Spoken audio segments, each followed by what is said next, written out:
Me voici en silence, Jésus, mon bien-aimé. Je me présente à toi. Bandiraɓe sehilaaɓe sakiraaɓe on calminaama. Hannde yewtere men ko holko kewi caggal no Yeesu almasihu feŋa e dow feŋirde nde no rufi ƴiiƴam makko ngam dandude aduna e bakkatoji.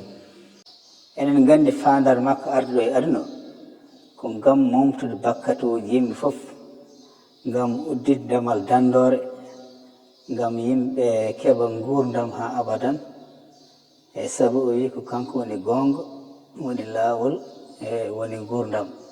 Hay gooto waawa yahde to Baaba o taw rewaani he makko. Donc ɗum wonno sababu ngaral makko. Donc kongi makko cakkitiiɗi e dow leggal palpaltodiral ngal ko fof timmi. So wi fof timmi, fiti ko fof timmi.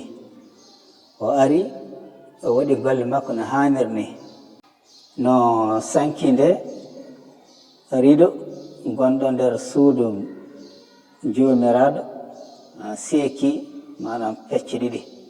Joni noon haade makko maayde o wiini kadi yo almuɓe makko cara he aduna fof no worno ngam saktude kabaru moƴƴo o. Ko ɗenɗon golle ene jokki gila ndeen haa joni.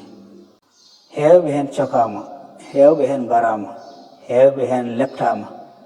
Kono ɗum ɗon haɗaniɓe sarade aduna fof ngam saktude kabaru moƴƴo o. Waɗi wiide ɗum ɗo fof ko gilli mbo jogii femde he en, ko kanko tan woni laawol femde to joomiraaɗo. Laawol gongol faade asman woodani. Ciftoren kanko wona annabi, o diwi ɗon golle makko golle almasihu. No annabi Yahya yii ombo yaha wi o toɗɗi Yeesu o wi jawgel Allah momtangel bakkatuji o nani.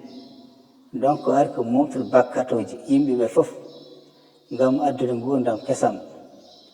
So a gowninima an keɗotonimi joni ma bakkatuji ma jaafe, ma jomiraɗo ke fartange wawde wondude he makko toon he dow asaman ha abadan. Jarama. Au Christ ressuscité.